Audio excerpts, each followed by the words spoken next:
Today is November 21st and Thanksgiving is just in a few days. So here's a video on some tips for sticking to the way that you are eating or sticking to the way that you know you should be eating during Thanksgiving and for any holiday, because this is like the holiday season. It's coming up.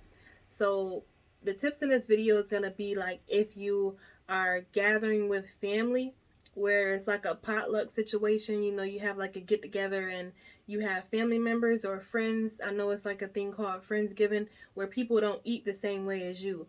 So our family, my immediate family, in our household, we don't really get into holidays like that, but we do have family members who celebrate. So we just use it as a time where we actually do gather with everybody. Like our family hosts something, so we gather with them, like, as often as we can, but they usually host something on, people's major holidays. So these are tips that has helped us over the years, and these are tips that can help you whether you're getting started or you are a pro at it. I feel like these tips can possibly help anybody who's in a situation. So I got some notes here, so I'm going to be reading. Make sure I stay on track. Make sure I don't forget anything, even though I might think about something afterwards.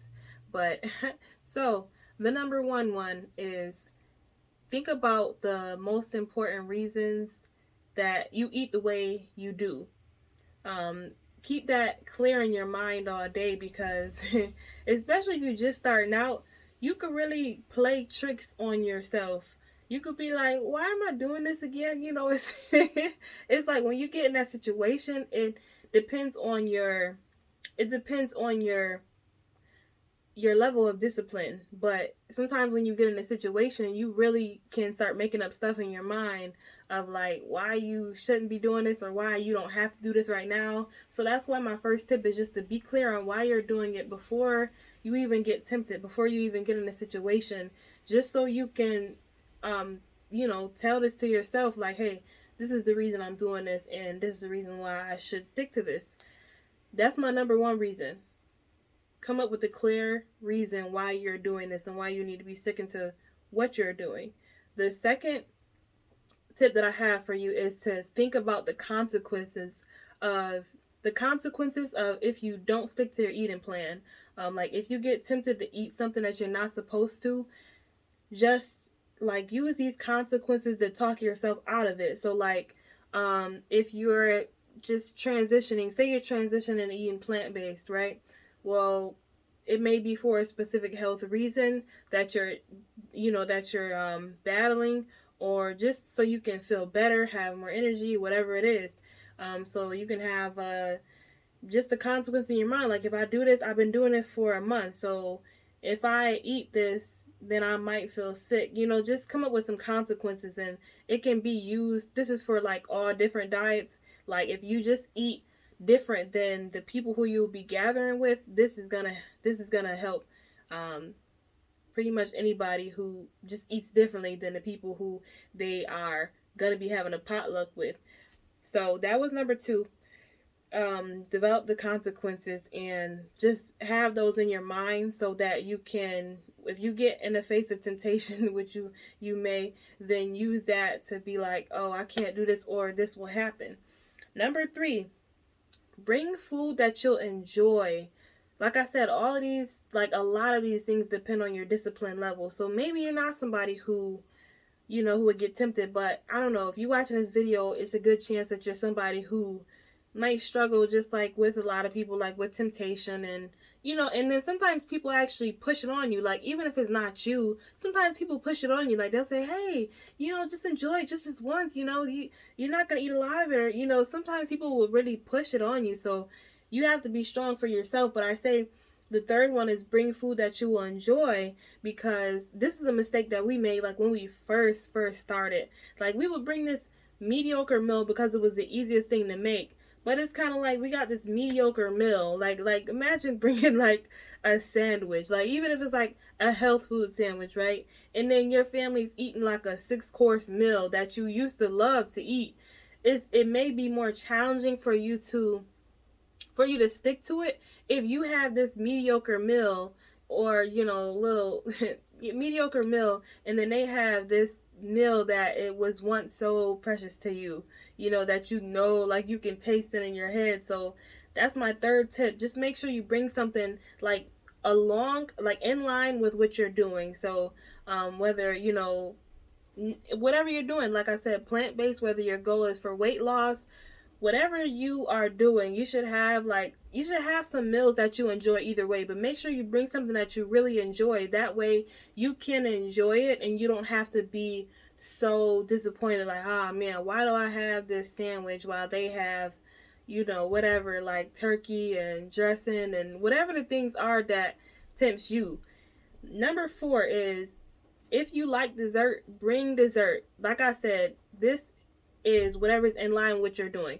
So if you are plant-based, when I say plant-based, you know, vegan or vegetarian, or if you're looking to lose weight or whatever specific reason, there are desserts for all of these things. So that's why I say, if you like dessert, don't just bring dinner, also bring a dessert, because most times the potlucks, you know, the family gatherings, they'll have dinner and they'll have dessert. So this is another time where you may get tempted. So we're just like in this video, just doing the best that you can to alleviate some of the temptation that you may experience. So if you have your own dessert, you know, that's a healthier dessert, a dessert, like I said, that's in line with what you're doing, in line with your goals, at least you don't have to, like, when you made it through dinner portion and you're like, oh, okay, I made it, I did it, I stuck to it. But then the dessert come out and you like, oh man, like I don't have anything, like I'm done with my dinner. If you are a dessert person, make sure you bring a dessert too, especially if this is like a tradition. Your family, you know, they're gonna have desserts, you know, they're gonna have cakes and pies and all this other stuff. If you like desserts, bring desserts that are in line with whatever you're trying to do. Now that was the 4th tip. A bonus tip is, if it's all too stressful, like if this is too stressful, like planning and looking up recipes and cooking all of this stuff, because during normal potlucks, usually you might bring one dish, maybe 2 dish, unless you're hosting the potluck, right? So you usually just bring like one thing. Like often, like my family members, like they'll have one thing that they make, right? And so you go from making one thing to making like all your different entrees that you're, you know, whatever meal that you're making. And this, if this is stressful for you, or even if you're just not used to cooking, you know, to this extent, don't feel bad about going to a favorite restaurant that's, like I said, in line with what you're doing, because they have health food restaurants, they have plant-based restaurants, they have restaurants that cater to many different people's ways of eating. Don't feel bad about going to your favorite restaurant the day before Thanksgiving, because a lot of places are closed on the day of Thanksgiving. So don't feel bad about going there the day before, getting a meal that you'll bring the day of Thanksgiving. I mean, it's like, you know, I don't know. You might have a family that might talk junk about it, but at the end of the day, you have to do what you have to do. And like I said, most likely if it's a restaurant that you visit often, you'll most likely like whatever it is that you get from there. But this takes a lot of stress out of it, and it's like requires almost zero preparation because you're not cooking anything yourself. So it's just easier to stick to your plan. Like, say last minute something comes up and you don't have time to cook, well, at least you have the food that you got. And then of course go about heating it up prior to the party, making sure that it's heated up. Or the place that you're going to might have a means of heating, like if you use the microwave, or if you use, you know, a toaster oven, just put them in some dishes that where you can warm them up. And then the conclusion is that, so a lot of people, they have a habit of like going all in during the holidays. It's like a time where people feel like it's an okay time to cheat, or it's a time they know that they're gonna like cheat on their diet.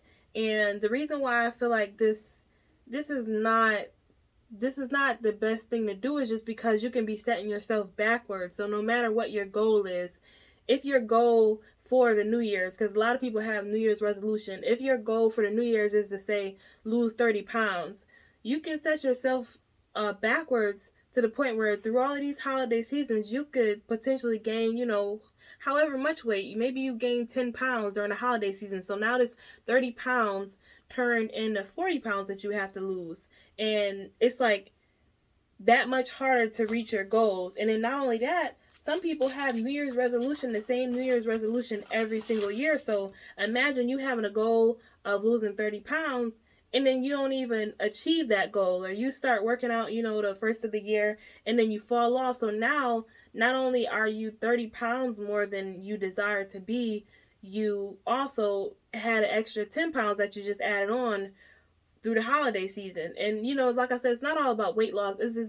If this is your goal, like if you're you just have a goal to eat more raw fruits and vegetables, or transition to eating vegetarian or vegan, this also can set you back on your goals, because if this is something that you truly want to do, holidays come around the corner so quick. Like there's so many different holidays where people get together and they eat, and then if you drink, like they'll drink alcohol, they do all of these things. And if these are things that you don't want to do, the best time to start is during these times, because this is going to be the ultimate test of your discipline. And a lot of times, if you have the discipline to not cheat during these times, you have much more chance of being successful if you can stay true during these times, like when everybody's cheating and everybody's doing whatever they're supposed to do. It's like building habits, it takes time and preparation. So if your goal is to be more active, or like I said, lose weight or change your diet to a healthier diet, it's not like on the 1st of January you're automatically going to get the motivation and the energy and just going to be like, okay, I haven't been working out like ever, but now I'm going to have the motivation to work out every single day. It can happen like that, but that's a rare occasion. So these are the perfect time. Like this is the perfect time to start now to develop new habits. Like even if you don't start full on now, like to start gradually getting more active so you can get yourself to the point where you have a better chance of being successful when that time does come. So even if you don't have a New Year's resolution, I like the New Year's just because it just represents a brand new year, and it's kind of like, what can I accomplish this year? How am I going to start this year? And how am I going to be successful this year? So that's why I say these are the tips that I have to help you. Now is the time to start. Like now is the time to be great, because we have sometimes these goals every single year, and then you have to think about, you may not be accomplishing those goals. You may have the same goal every single year and you're not accomplishing them. Well, that's why I feel like it's a good time to start now. Like it's a good time to start now, and it's definitely not a good time to fall off of any progress that you may have made so far. So that's my tips, y'all. Like I said, we leading up until Thanksgiving, but these tips can be used for all holidays, like any holidays where you might have people that gather and meet, people that have a potluck, and people who eat differently than you desire to eat or that you do currently eat now. So that's what I have for today. I hope you enjoyed it, and I hope that these are helpful for you. So that's all, y'all. Take care.